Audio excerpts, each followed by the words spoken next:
Good afternoon. Thank you all for joining us. We're pleased to launch our newest webinar series, Pathway to Economic Health, in partnership with the Santa Clarita Valley Economic Development Corporation. My name is Peter Warda with the Santa Clarita Valley Chamber of Commerce, and I'm here to welcome you all. Before we begin, I would like to welcome Sue Ariano, who would like to give you guys a brief welcome on behalf of the Santa Clarita Valley Economic Development Corporation. Sue? Great, thank you, Peter, and welcome everyone. As Peter said, I'm Sue Ariano. I'm Director of Business Assistance for the Santa Clarita Valley Economic Development Corporation, or SCVEDC. We are a unique public-private partnership that represents a united effort between the City of Santa Clarita, County of Los Angeles, as well as the educational and private sector leaders. And our mission is to retain and grow a high quality jobs base in the Santa Clarita Valley. Of course, today more than ever, our focus is regrowing the jobs that have been lost due to COVID. But despite the pandemic, there's been good news in 2020 of new businesses moving to Santa Clarita and sectors that are in high demand, e-commerce, food and beverage, filming in particular. And these businesses are helping to bring hundreds of new jobs to our valley. We're really happy to partner with the Chamber in delivering, timely information to our business community during these pandemic times. And, today's webinar of the COVID-19 vaccine is certainly very timely as it becomes available to more and more people in the coming months. We're looking very forward to learning from Dr. Upadhya about the real facts, kind of separated from the myths about the COVID-19 vaccine. So thank you again and welcome, and I'll turn it back to you, Peter. Thanks. Thanks, Sue. So before we begin, I would like to just make a couple of announcements. Our next webinar for this series is scheduled for next Wednesday, February 10th at 12 o'clock. We'll be hosting a Q&A panel with medical professionals from Kaiser and Henry Mayo Newhall Hospital. So again, that's next Wednesday at 12 o'clock. Registration for that and then all of our upcoming events can be found on our website, scvchamber.com, under the events tab. And then the other thing, as you know, we will have a Q&A session at the end of our presentation. Throughout the webinar, please use the question feature in your control panel to submit any questions that you may have. So with that, we're going to go ahead and begin. So the World Health Organization calls immunization one of modern medicine's greatest success stories, saving 2 to 3 million lives each year. Yet there is skepticism and accurate vaccine information is more critical than ever. With Pfizer and Moderna vaccines now being administered throughout the nation, UCLA's Health Dr. Devesh Upadhya will discuss everything you need to know about the COVID-19 vaccine and address the most commonly asked questions, facts, and myths about receiving the immunization. So I want to go ahead and just give you all a quick background about our speaker.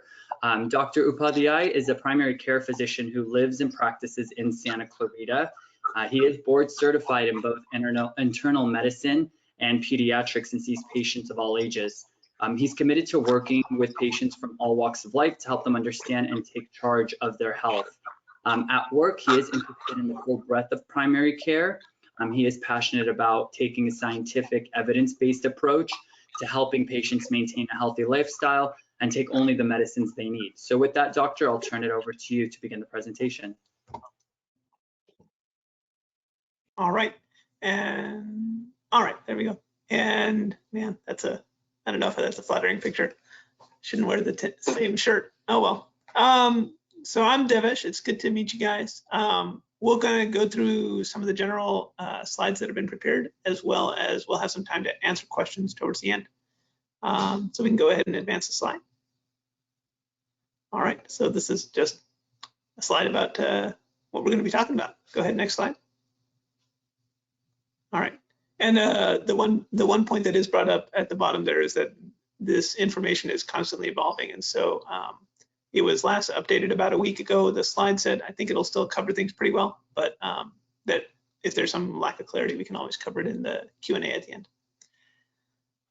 So big picture, what is what can we do kind of to respond well to this pandemic that's really negatively affected, you know, economic activity as well as personal lives for so many people. You know, vaccinations are one tool. Other tools like masking and keeping distance are also important tools to try and get us back towards normal. You can go ahead to the next slide. So a little bit about how the vaccine works is it kind of helps your immune system recognize this infection before you've actually gotten infected. And that way you don't suffer the negative aspects of the illness, but your immune system is able to help protect you. Go ahead, next slide. So what did we do to make sure that these new vaccines, which are kind of brand new medicines in a way, are safe? So they were tested kind of step by step in different groups. Initially, tens of people, then hundreds of people, then thousands of people. And even now that the vaccine is approved, there's ongoing monitoring of side effects related to these vaccines to make sure that you know, safety is certainly the most important thing as well when we're administering something like this. Go ahead, next slide. So some of the questions that come up is like, did we make this vaccine too quickly? You know, I don't think so. I think we made it appropriately quickly with how severely this infection has affected our world. It is following all those processes and to make sure that it's safe and effective. And we'll get more into that in a little bit. Next slide. Some people have concerns, depending where they are on the political spectrum, about, you know, did the government push this out too quick? Did the government abuse the process? I forget, between the Pfizer and the Moderna vaccines, one of them was did not take funding from this Operation Warp Speed through the government. But I would say, you know, certainly our hope is that we can all have faith in the process, that that the vaccine was approved in a good process. I would say that, you know, everything I've seen has also supported that that this process did go through the right way, even though there have been concerns raised along the way. And so there were times when patients were asking me, like, would I get this or not, you know, when it came out. And I was watching to see how things developed, but certainly everything gave me full confidence that this would be a safe vaccine coming out. Go ahead, next slide. So general questions that come up. Go ahead, next slide. So which vaccines are available? So right now there's 2 of them. There will soon be a 3rd one. We don't have as much information about the 3rd one, which is coming from Johnson & Johnson. And there may be other vaccines coming available soon because so many companies have put out different vaccines. So the 2 that are approved in the US right now are both on kind of made in a similar way, both administered a pretty similar way, and got approved within, you know, days of each other. Go ahead, next slide. Go ahead, next slide. Okay. Both of these vaccines are given as 2 doses, roughly a month apart, and given as an injection into the muscle. And you know, it's recommended to receive the same vaccine both times. The reason being that it hasn't been studied what happens if you give one and then the other. So a lot of these things around, you know, why is it being given a certain way and so on, people may have questions. The goal is that, you know, we're going to give this to people in a way that it's already been studied, because otherwise we're just doing something speculative and we don't know if it's going to work or if it's safe. And so we want to try and replicate the conditions it was studied in. So that's why it's being done that way. Go ahead, next slide. There's a question of how effective this vaccine was. It was, you know, way more effective than anyone hoped for. It's 95% effective, and that 95% effectiveness is preventing like getting sick at all. It's not 95% effective at like keeping you from dying. It's 95% effective at getting sick at all. So that's pretty amazing that that's how things have come out. Some of these newer vaccines that are coming out, there's a question about, oh, they're not quite this 95% level of effectiveness. And that's true, but they are still very, very effective at preventing hospitalization and death, which are also things that we worry about. So, I think it's just amazing that we have these kind of choices to choose from. But very, very effective vaccines as far as we've seen. Go ahead, next slide. Next slide.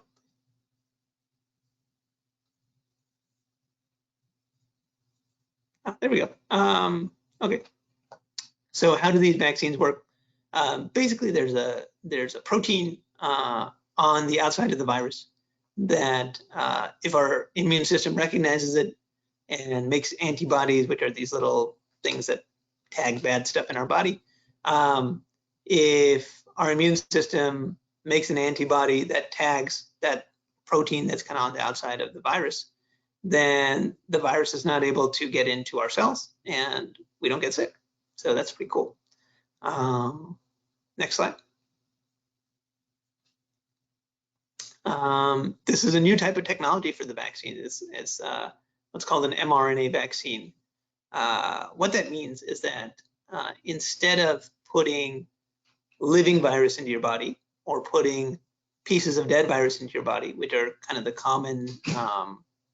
common types of vaccination that are usually available, this vaccine gives your body the instructions to make the protein that we're trying to recognize.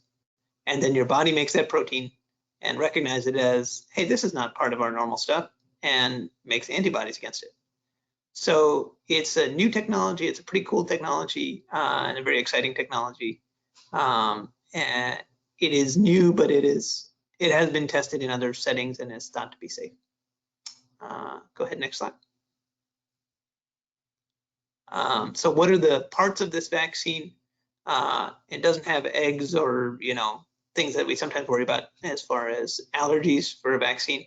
It has that mRNA, which is those instructions on what protein to make, and then it basically has what it needs to keep the mRNA alive until it gets into your, not alive because it's not alive, but keep the mRNA intact until it gets to your cells. So it doesn't have the virus in it. It can't give you COVID. You can feel kind of crummy when you get it because that's your body reacting to a foreign protein. But it does not give you the COVID infection. It does not go into the part of the cell where your own genetic information is. So your cell kind of gets rid of it within a couple of days and doesn't have any preservatives or anything like that. Go ahead, next slide.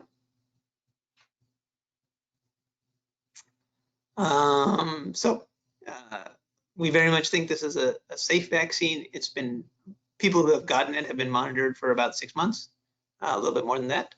From the original trials, they're going to continue being monitored over the next couple of years. And certainly abnormal reactions that have happened are being reported to the government and to various agencies to look into as well. So for example, people might be aware of a story that from one batch of vaccine that was being given, I think in San Diego, there were more allergic reactions than expected. And so that was kind of flagged and looked into, and that batch of vaccine was held back and so on. So it's a very kind of robust process that's monitoring for problems from these vaccines. Go ahead, next slide. What are some side effects you can get when you get the vaccine? Basically what they told us and what they saw in the trials was you might have kind of a crummy day the day after, and you might feel feverish, chills, fatigue, that kind of thing, and typically goes away within a day. And then people who have a history of severe allergies with vaccines should talk to their doctor. The main recommendation for a lot of those people has been just kind of a longer monitoring period after they get the vaccine. But there have been, like 1 in 100,000 people getting some more severe allergy type reactions called anaphylaxis that's getting managed at the vaccine sites. Usually they're getting medications right away. So that's part of how they're administering the vaccine. They're making sure that there's medications and support available. Go ahead, next slide. How long will you be immune after you have the vaccine? We don't really know, probably at least 6 months. Again, it's a new thing, so we just don't know yet. We're hopeful that it'll be a long time, but we'll see as things go. Go ahead, next slide. Can I catch and transmit COVID after I'm vaccinated? That's going to be investigated. We don't know yet. What I tell people, I find the simplest thing is often just to tell people what I'm doing. And so I got vaccinated through work.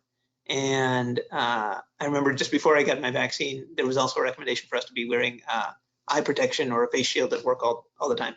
And the face shields that UCLA gave us were not very comfortable. So I had purchased another face shield on my own that was a little more comfortable that I could wear all day. And I said to myself, do I still need to wear this face shield now that I'm vaccinated? Maybe I can, go back to living life the way I used to and eating at my desk like I used to instead of, going to my car to eat because we have kind of a more small office environment. And that was right when, number one, there was a question of like, how long will this work for? Could I still be contagious? All that kind of stuff. These are all questions that we're still thinking about, and things were pretty bad in LA. They're working their way towards better in the last couple of weeks, which is good, but things were pretty bad in the LA area. And the other thing was that there's all these new variants coming out, and we don't know how well it protects against those new variants. And so basically then I said, okay, I guess I'm going to keep my face shield. I'm going to keep eating lunch in my car, and I'm going to keep being very careful because there is certainly a lot of protection from these vaccines, but we are certainly in a challenging, evolving, and pretty scary situation. So maybe that personal anecdote is helpful to kind of say we're still going to be very, very careful about COVID precautions. Go ahead, next slide. Who should get the vaccine? Go ahead, next slide. Pretty much, yes. If you have severe allergies, you should talk to your doctor. Some of these, as far as bleeding disorder, blood thinners, I'm not sure what the issue is there. Nobody has, to my knowledge, had to not get it for those reasons. It is recommended to talk to your doctor if you are breastfeeding or pregnant or plan to become pregnant, but it's also recommended that the vaccine be offered to all those groups of people. And certainly it's a recommendation that I give to my patients after chatting with them about their personal health. I generally do recommend that they go ahead and get the vaccine. For people who are immune compromised or on medications that affect the immune system, it is still probably going to be recommended, but in that kind of situation, we're always going to say it's a good idea to talk to your doctor. If you have a fever at the time, that might just need to be looked into, and we don't know 100% about effectiveness in that kind of a circumstance. So again, that's something you should talk to your doctor about. Okay, go ahead, next slide. Should I still get vaccinated if I already had COVID? Is a question that's come up several times. And generally what we're telling people is that you have pretty good protection for about 3 months after you get COVID. But we have plenty of cases of people getting COVID more than once. And so certainly it is recommended to get vaccinated even if you have had COVID. If you are currently contagious with COVID, you should not go to a vaccination site because that would be a very unfriendly thing to do. But aside from that, it is recommended to get vaccinated even if you have had COVID. Next slide.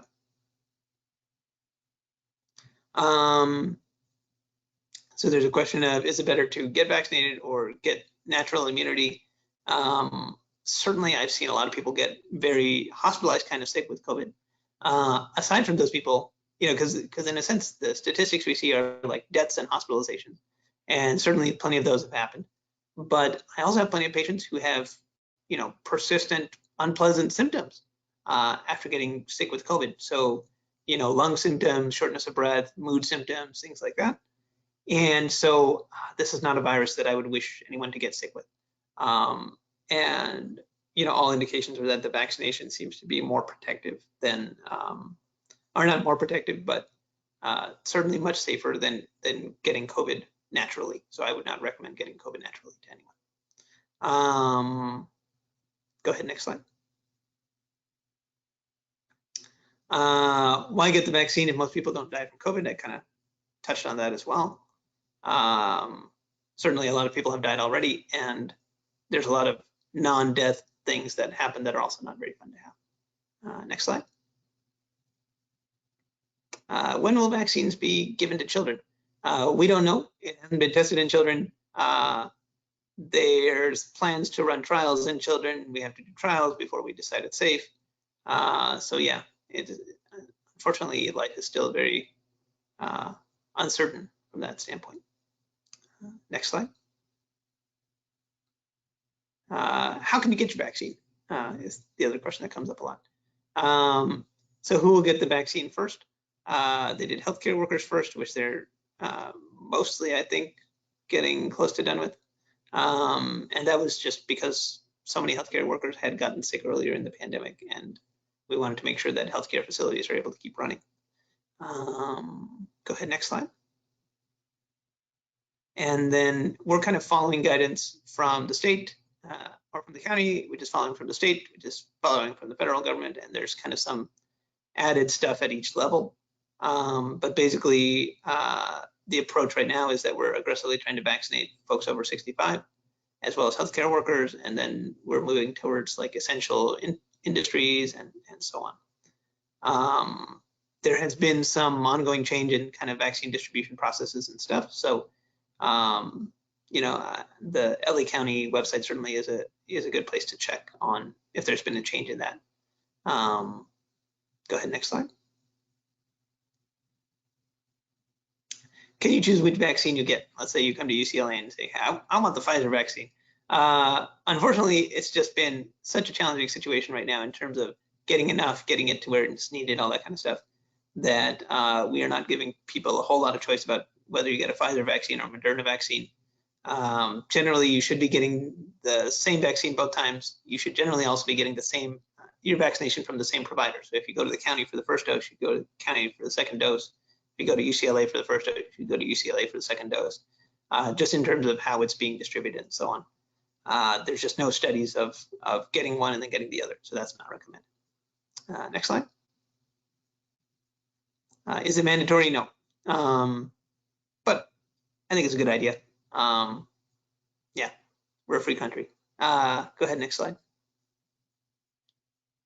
Go ahead, next slide. Life after vaccination. I forget what this is about. Yeah, we kind of talked about this. I've been vaccinated. I am still very paranoid. Not paranoid, careful, I would say. I'm probably less paranoid than most people because a lot of people are like sanitizing packages and stuff like that. And I just try to be very good about wearing my mask. I try to be very good about wearing a face shield when I'm at work and close up to people for long periods of time. And, you know, I try not to go to crowded places or anything like that. I certainly felt like early on, I was like, I need to focus on what I can do while keeping my sanity. So if I tried to do all the things like wiping down all the packages and stuff like that, I would have probably struggled to keep it up. And so I just focus on the really basic things that we have the best data for, which is wear a mask, don't go to crowded places, stay, you know, socially distanced from people outside of your household. And certainly when I talk to patients, the places that they're getting sick from is generally not following those initial basic principles. So I would say that I'm going to stick to that until we have good indication that all these variants are sorted out and so on. It may be 6 to 12 months still. Go ahead, next slide. I think that's it. Next slide. Additional slide. Excellent. All right. Good. All right. So can the vaccine cause autoimmune problems? We don't think so. Again, we're getting ongoing data, but none of the data has indicated that that's the case. It seems to be a very focused response just to this protein that we're really trying to target. Go ahead, next slide. Can it cause infertility or sterility or stuff like that? We don't think so. Certainly no indication of that at this point. And there's kind of two ways that we look at all these things. One is that we try to get data from a lot of patients. And the other thing is we try to say, like, is there a way that we think it could happen? And by and large, this mRNA message makes some protein for a couple of days, and your body responds to that protein, and then the protein is gone, the mRNA is gone, and it doesn't seem like there's a lingering effect. So we don't expect it to cause any issue with infertility, sterility, that kind of thing. Go ahead, next slide. Can you get the vaccine? We kind of talked about this. If you have a weak immune system, you should probably talk to your doctor. But by and large, we are telling people to get the vaccine if you have a weak immune system, because certainly that makes you higher risk for getting very sick from COVID as well. Next slide. Can I get the vaccine if I'm pregnant? This is a personal choice. I have several friends who are pregnant, who are doctors, who are unsure, but by and large, they're getting it because certainly the risks of the vaccine seem to be much less than the risk of getting COVID. But again, it's a personal choice. Some people want to do everything possible to be safe for themselves during their pregnancy, and they are, just getting an A+ in social distancing. They're going nowhere. Nobody they know is going anywhere. And, maybe they would say that, hey, I don't want to get this vaccine. A lot of my friends are working in the healthcare field, so they're saying, well, I have unavoidable exposure to people, and I'm going to get the vaccine, even if I'm a little bit scared. So it's certainly something that's very reasonable to talk to your doctor about. By and large, the recommendation is to get the vaccine. Go ahead, next slide. Kind of similar point with breastfeeding in terms of it very much, we think it should be safe based on how it works. And we don't have any data to say that it's not safe, but there is some personal choice, and different people feel safe doing different things. Next slide. Can I wait to be vaccinated until more people have had the vaccine or something? I suppose you could. There are, there are no indications that this is a dangerous vaccine by any means. And so I would certainly say it's a good idea to get the vaccine, but I suppose you could wait. I don't think I would. I guess I didn't. Next slide. And then there's a bunch of extra links, kind of UCLA links, and certainly the county has information on kind of the status of distribution as well. So both very good sources of information. I think if that's all, we can open it up to, I think Peter and I will chat and try and incorporate any questions that people had. And this is where I work, so feel free to come see me. Perfect. Thank you for that, Dr. Devesh. Just real quick before we go into Q&A, I just want to let everybody know, because of the ongoing changing information, and the doctor can speak to this, and he already did a bit, that the information is changing constantly. We won't be getting this PowerPoint out to anyone, but UCLA does have kind of like a one-pager that they'll be getting over to us, and then we can send that over to you guys for everybody who's on this webinar. So I know I have a few people who have asked about the PowerPoint, but again, just given with the constant changing information, there is like a fact sheet that we could get you guys, but as far as the PowerPoint, it won't be sent out. So we do have just a couple of questions for you, Dr. Devesh. First one I got for you is, what % of the population do we need to get the vaccine in order to get to herd immunity? So this is kind of a moving target. We don't know until we get there. I've heard numbers as low as 70, and then I started hearing 80, and then maybe 90. So, and also it's going to be a moving target because there's new variants coming out that are maybe more contagious. So, and of course, herd immunity is influenced a little bit by behavior. If we say herd immunity where it's not going to transmit too much if everyone's wearing a mask, that's different than herd immunity where we all go back to how we lived just over a year ago. So I would say we don't know yet, but probably in that 70 to 90% range. Okay. And then I know, earlier you mentioned, obviously don't show up to a vaccine site if you are positive. But if somebody were to get the vaccine while positive, were there studies on that, or kind of how does that play out? That's a good question. I don't know if, I'm sure it must have happened once or twice, but to my knowledge, it did not cause any negative impacts. I'm not sure if there's further data on that. Gotcha. Okay. Another question I have for you is if, sorry, I did also have a patient I took care of who got the vaccine and then 1 or 2 days later tested positive. And we just treated them like we would treat anyone with COVID. Okay. So yeah. Okay. But because they worse than I would expect. It came out that they said, I think you can still test positive within like 10 or 12 days, correct? Or something like that? There was a big study in Israel of people who've been vaccinated, and they were saying like we should still be alert to symptoms because they tested something like 5,000 people, and I think 0.5% did test positive for COVID at the time. So not a whole lot, but certainly it's possible to get sick with COVID in the days after your first dose. Okay. Another question I've got for you is if we don't know whether you can catch or transmit the virus after being vaccinated, kind of what does that 95% effectiveness talk to? What's it for? It talks about symptomatic illness, so people feeling fever, cough, congestion, that kind of thing, and then getting a test promptly because they were pretty aggressive about doing that within the trials, and them testing positive for COVID. Okay.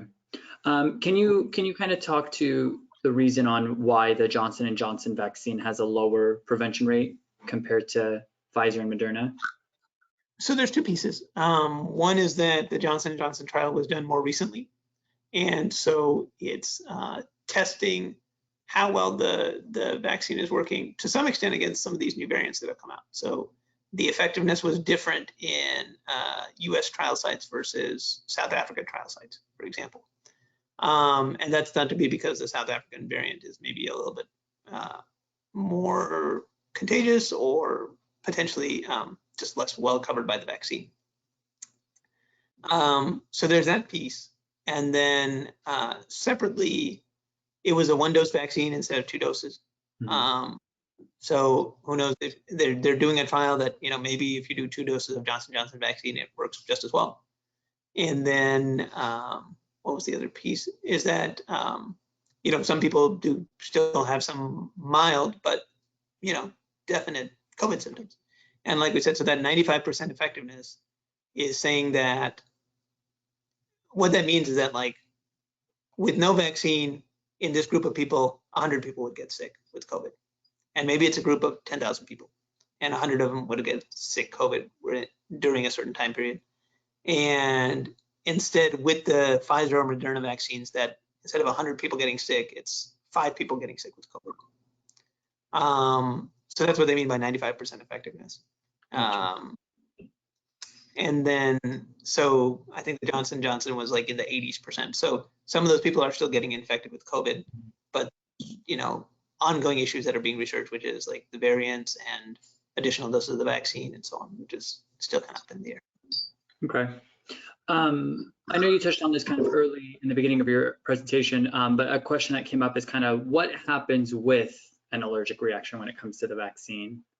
Is there a way to? So the scariest type of allergic reaction, which is called anaphylaxis, would be basically your allergy system goes into overdrive, and you could have trouble breathing, you can have wheezing, you can have low blood pressure, things like that.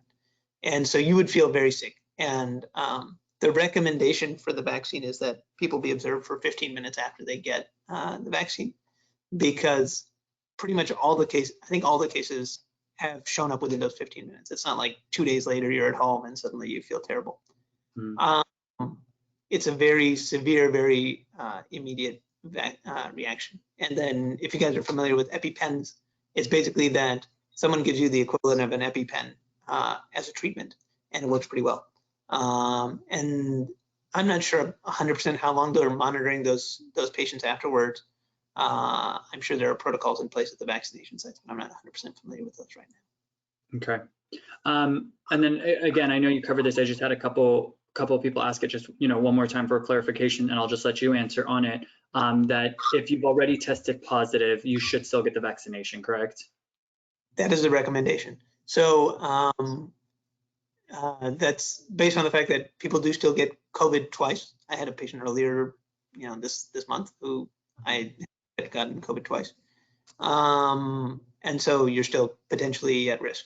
And we have vaccinated quite a few people who have had COVID and haven't had any negative effects from it. Gotcha. Last question I have for you, doctor, is how's the vaccine prioritized, while supply is catching up with the demand for vaccine? Yeah, it's been kind of a mess. I think many people are experiencing that.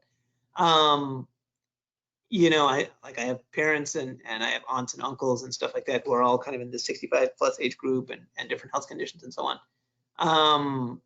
So, I mean, there's what the federal government gives to California, there's what California gives to the county, and then there's how the county gives it out, which is partially through UCLA, partially through their own facilities, so on.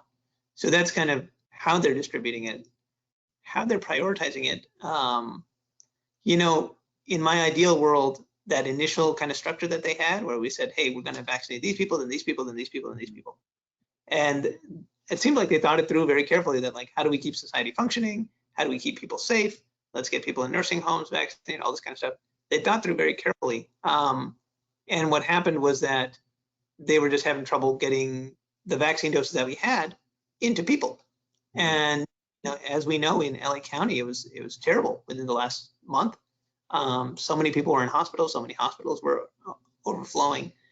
And so certainly there was a push to say, like, we need to vaccinate people more aggressively, and sticking to this, very intellectually satisfying structure of like, okay, we're going to do these people, then these people, then these people, then these people is not working. And so instead, there was a big push to say, okay, we're just going to do everyone over 65 because it's a little bit more logistically simpler to get the vaccine to those people. On the other hand, the very unfortunate thing that happens is that when you say, hey, we're just going to vaccinate everyone over 65, that is a huge population. And although UCLA is trying to prioritize still that, like, hey, we're going to vaccinate our sickest people first and really kind of work piece by piece rather than just opening it up to everyone over 65. We have people's medical records, so we can kind of do that. The county does not have that. So the county is just saying, okay, if you're over 65 and you can get this website to work, then please come get vaccinated. And it's been really hard and scary for people that, they're maybe older, maybe they have trouble with computers or something, or the site keeps crashing or something, and they just can't get a vaccine slot. And yet, they have neighbors or friends who are healthier, but also over 65 and getting vaccinated. There are stories in the news, there are stories I've heard from family and friends about people getting vaccinated who are not over 65. It's been really depressing for me to hear that that this is the way the rollout has been. I'm not the one doing the rollout, so I probably shouldn't talk too much negatively, because who knows if I would do any better. But it's been a sad thing to see. Yeah. The way, I mean, we're really trying to do it better and improve it every day. And certainly the states say they haven't gotten enough money to have these systems in place, and different states are doing better or worse. I don't know. That's a complicated answer. All right. But, no, appreciate that. And yeah, go ahead. Doctor, I do want to be respectful of your time, and I do appreciate it. I just did have one more question come in that I would like to ask. I know I believe they're changing kind of the rollout for the vaccine, instead of doing it by groups, or now, like I said, 65 and older and whatnot. But I did have a question saying, do you know when group 1B may start to get the vaccine? Let me do something real quick, which is I'll pull up those tiers. So one thing is that there's actually an LA County website. If you just search LA County COVID vaccine, on Google, which is what I'm doing right now.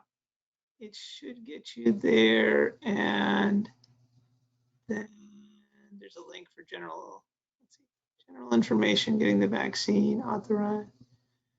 All right, maybe they've changed the website. What the vaccine? That's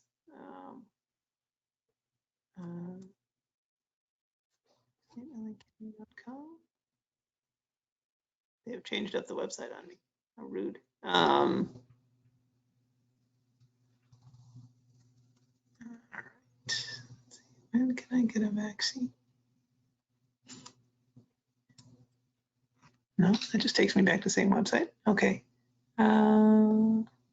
I can work with Claudia if that works, since we're going to get some materials out to everyone and then seeing kind of where people can see the updated schedule for vaccination. So we can get that out to everyone. It's no worries.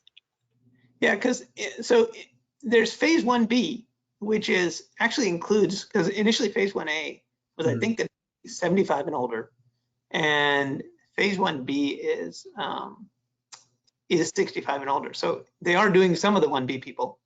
Here it is. Okay. 1B was, over 65, and then also exposure from work for education and childcare, emergency services, food and agriculture, transportation, manufacturing, incarcerated, that kind of folks. And so in terms of, we are in that sense on phase 1B, but there's subparts of phase 1B too. And we are not doing all the people in phase 1B at the same time. It came up, like I was talking to the folks who handle daycare for my daughter, and I was like, have you guys been offered a vaccine yet? And they said, no, like nobody's told us anything. And on the other hand, emergency services, which would include police, firefighters, things like that. I've had a couple of patients who said, yes, they are starting to offer vaccines for them. So I think it's been driven a little bit by how much clout your employer has, how much they've been able to organize vaccinations for themselves. I don't think the county's been doing it, and certainly UCLA has not been doing it yet. We're still trying to prioritize the sickest people out of those over 65. Gotcha. So I don't really know. I think there's a thought that there's obviously large groups of people in that over 65 bucket alone. And it's been, I think, really hard for people who are in other very essential businesses and at high risk who are not getting vaccinated. It's pretty sad for me to hear and see. Yeah. But I don't know when that's going to change. Okay. Well, again, Dr. Devesh, thank you so much for your time, and thank you to UCLA Health for being here with us and providing us with this information. So we really, really do appreciate it. For everyone who did attend, thanks again for your participation. If we didn't get to your questions, please email hello@scvchamber.com. We'll do our best to try to get you the information. We'll work with Dr. Devesh and his team to try to give you all the necessary info that you request. I did have somebody leave a comment, Doctor, that said to thank you for your clarity, transparency, and your humility. So thank you for your time and for being with us, and thanks everybody as well. I hope you're all safe and healthy at this time, and hopefully we'll see you guys all again soon. So thank you. It was a pleasure. Take care. Thanks for having me. Thanks.